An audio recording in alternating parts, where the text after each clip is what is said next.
असताना उपमुख्यमंत्री मंत्री म्हणून काँग्रेसला सोबत घेत महाराष्ट्रामध्ये फार मोठ्या प्रमाणावरती योगदान दादांनी दिलं होतं. त्या साऱ्याच्या प्रती आदर व्यक्त करत काँग्रेस पक्षाने जी भूमिका घेतलेली आहे त्या भूमिकेचं मी मनापासून स्वागत करतो. माझ्या राज्यातील सर्व कार्यकर्त्यांच्या वतीने स्वागत करतो. बारामतीच्या जनतेच्या वतीने सुद्धा स्वागत करतो आणि आभार मानतो. आणि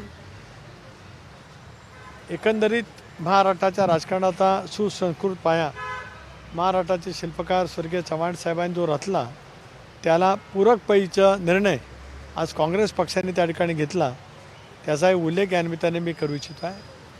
खरं आहे की हे सगळं करत असतानाच अनेक वेळेला वेगवेगळे प्रश्न निर्माण होत असतात, पण त्याच्यातून राजकीय सामंजस्य कशा पद्धतीने दाखवावं ह्याच काँग्रेस पक्षाने त्या ठिकाणी दाखवलेलं आहे. सर कुठे मला प्रामुख्याने सांगायचं आहे. उशिरा सुचलेलं शहाणपणे असं वाटतं तुम्हाला?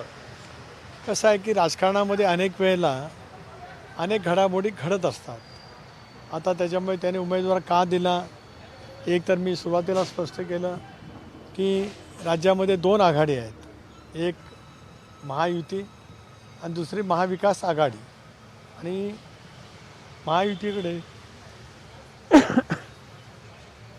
लोकसभेच्या जागा कुठल्या, विधानसभेच्या जागा कुठल्या हे निवडणूक लढून ठरलेलं होतं.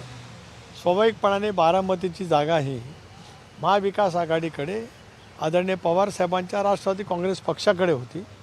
ही जागा NDAमध्ये आमच्या राष्ट्रवादी काँग्रेस पक्षाकडे होती. अशा वेळेला सुरुवातीलाच आदरणीय खासदार सुप्रियाताईंनी आम्ही उमेदवार देणार नाही अशा पैचं घोषित केलं.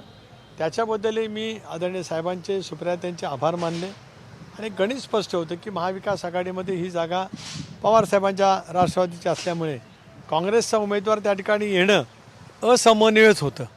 पण का कशामुळे आलं, त्याच्या पाठीमागे कोण होतं, काय होतं की काय मला माहिती असं काही कारण नाही. पण त्यावेळी शरद पवारांनी पण अप्रत्यक्षपणे समर्थन केलं होतं उमेदवाराचं, असं म्हणत की कोणीतरी निवडणूक लढणारच आहे तर ते गृहीत धरलं पाहिजे निवडणूक. आणि आज मात्र त्यांनी म्हणजे बिनविरोध निवडणूक झाली पाहिजे अशी भूमिका मांडली. 6 दशकं देशाच्या राजकारणात आदरणीय पवारसाहेबांची भूमिका खूप महत्त्वाची राहिलेली आहे. राजकीयदृष्ट्या राहिली, देशाच्या विकासाच्या बाबतीमध्ये सुद्धा राहिली. आता 2 दिवसापूर्वी आदरणीय साहेब काय म्हणाले आपल्यामार्फत सर्वांनी ऐकलं, आज काय म्हणाल ते ऐकलं. मला असं वाटतं की साहेबांचा म्हणण्याचा मतितार्थ असा होता की लोकशाहीमध्ये निवडणूक लढण्याचा अधिकार प्रत्येकाला आहे, त्यामुळे निवडणूक बिनविरोध होईलच असं मानण्याचं काही कारण नाही, असं त्यांचा प्रदीर्घ अनुभवातून त्यांचं ते वक्तव्य असावं. याचा अर्थ काँग्रेसने उमेदवारी दिली याचं समर्थन तर बिलकुल अशाचं काही कारण नाही, कारण त्यांनी त्या बाबतीमध्ये त्यांच्या पक्षाची भूमिका मांडली. परंतु एकंदरीत अनेक वेळेला निवडणुका झाल्या, राज्यामध्ये सुद्धा अनेक वेळेला पोटनिवडणुका झाल्या. एक हिमालयाच्या मदतीला सह्याद्री धावला असं वर्णन होऊन चव्हाण साहेबांची जी पोटनिवडणूक लोकसभेची झाली नाशिक लोकसभा मतदारसंघात, ती अपवाद वगळता प्रत्येक निवडणुका ह्या अनेक वेळेला निवडणुका होऊन झाल्या, एक हाती झाल्या, एकतर्फी झाल्या. त्यामुळे साहेबांचं मत कदाचित त्या दृष्टिकोनातून असेल. आज जे साहेबांनी मत व्यक्त केलं आहे ते स्वागतार्ह आहे. साहेब काँग्रेससोबत म्हणजे तुमचा पक्ष काँग्रेससोबत खूप वर्ष होता, म्हणजे दादांनी देखील काँग्रेससोबत 70% जास्त काळ काँग्रेससोबत काम केलं. पण असं असतानाही काँग्रेस पक्षाने म्हणजे सुनेत्रा वहिनींना सपकाळांना 2 वेळा फोन करावा लागला, खरगे साहेबांची भेट घ्यावी लागली, तुम्हा सगळ्यांनी त्यांना बोलावं लागलं. एवढी वेळ म्हणजे काँग्रेससोबत राहूनही तुमच्या पक्षाला त्यांनी नेमकं आणून का दिली असा प्रश्न पडतो. नाही, मला हे काय कळू शकत नाही, कारण मी त्याच्यावरती आज का भाष्य करणार नाही, कारण शेवटी शेवट गोड त्यावेळेला सारं काही गोड असतं. आज आता अर्ज मागे घेतला त्याच्यामुळे का बोलायला लागलं, किती वेळ बोलायला लागलं हा आता मुद्दा उरला नाही. ज्या कारणासाठी आम्ही संपर्क करत होतो ते कारणच काँग्रेसने मोठ्या मनाने संपुष्टात आणल्यावर त्या बाबतीमध्ये प्रतिक्रिया देणं योग्य राहणार नाही. पण जो काही गैरसमज निर्माण करण्याचा प्रयत्न केला गेला की आमचा काय संपर्क झाला नाही, आम्ही काय प्रयत्न केले नाही, असं नाही. मी आणि प्रफुल्लभाईंनी प्रयत्न खरगे साहेबांशी संपर्क करण्याचा खूप केला. केरळमध्ये ते असताना किमान माझे 7-8 फोन झाले, प्रफुल्लभाईंचे झाले, वहिनींनीसुद्धा फोन केले होते. पण त्यावेळेला काही कारणांच्यामुळे कदाचित त्यांनी फोन घेतला नसेल, काही त्यांच्या कार्यक्रमाची व्यस्तता असेल त्याच्यामुळे ते शक्य झालं नसेल.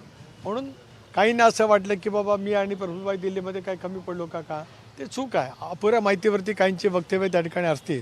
आम्ही प्रयत्न करत होतो, पण राजकारणामध्ये काही वेळेला योग्य वेळ द्यावी लागत असेल, ती योग्य वेळ किंवा टायमिंग काँग्रेसची साधायचं ठरवलं असेल म्हणून आजची 2 वाजण्याची वेळ त्यांनी पर्यंत ते वाट पाहिले असं त्याचा अर्थ होऊ शकतो. पण यासोबतच टायमिंग अजून एक साधलं गेलेलं आहे ते रोहित पवारांच्या आणि हर्षवर्धन सपकाळ यांच्या म्हणजे भेटी असं म्हणतात की रोहित त्याकडे पवारांची तुम्ही शिष्टाई कामी आली अशा अशा पद्धतीने असं आहे, कोणाला त्यांची शिष्टाई कामी आली असं काय श्रेय घ्यायचं असेल तर घेऊ द्या. आम्हाला कोणाला श्रेय द्यायला काय कमीपणा वाटण्याचं काय कारण नाही. आम्हाला एवढं माहिती होतं निखळपणाने की अजितदादांसारखा दिलदार नेता ज्याने महाराष्ट्र 30 वर्ष घडवला आणि आपणच मगाशी म्हणालात की काँग्रेस पक्षामध्ये त्यांनी काम केलं, त्यानंतर काँग्रेसबरोबर ती अलायन्स म्हणून त्यांनी काम केलं, 70% जास्त म्हणून त्यांची प्रभावीपणाची भूमिका मांडली. आता कोणी जर काय काल परवा काय बोलत होतं, आज काय कशाला कोण गेले, त्याचा त्याचा भाग असतो. कारण प्रत्येकजण आपापल्या परीने प्रत्येकजण अनेक घटनांचं आणि गोष्टींचं स्कोअर करण्याचा प्रत्येकजण प्रयत्न करत असतो. ज्याला कोणाला करायचं असेल त्यांनी करू द्या. पण कालच आपण एक पाहिलं म्हणतात की भारतीय जनता पार्टी सारख्या विषारी पक्षासोबत तुम्ही सत्तेमध्ये आहात, म्हणजे आम्ही दादांसाठी उमेदवारी मागे घेतली पण तुमचा पक्ष हा विषारी विचारांच्या पक्षासोबत सत्तेमध्ये आहे अशा पद्धतीची टीका पण अर्ज मागे घेताना सपकाळांनी. एक कसं आहे की आता आम्ही एनडीएमध्ये आहोत काय लपून नाही, उघडपणाची भूमिका घेतली. स्वच्छपणाच्या भूमिकेतून 2023मध्ये आम्ही एनडीएच्या सोबत त्या ठिकाणी गेलो आणि त्याच्यामुळे आज हर्षवर्धन सपकाळ काय म्हणाले, कारण त्यांची राजकारणाच्या बद्दलचं ज्ञान खूप मोठं आहे, पण आजचा दिवस त्या ज्ञानाबद्दल बोलण्यासारखा नाही. त्यामुळे योग्य वेळेला ज्या वेळेला येईल त्यावेळेला ते सगळं नक्की बोलता येईल. कारण माझ्याही राजकीय जीवनामध्ये 84 ते 99 16 वर्ष माझी पण काँग्रेसमध्ये गेलेली आहेत. स्वर्गीय वसंतदादा, आदरणीय बॅरिस्टर अंतुले साहेब, विलासराव, सुशीलकुमार शिंदे, काँग्रेसचे दिल्ली पातळीवरचे नेते, अनेकांशी माझा संपर्क त्या कालावधीमध्ये आला.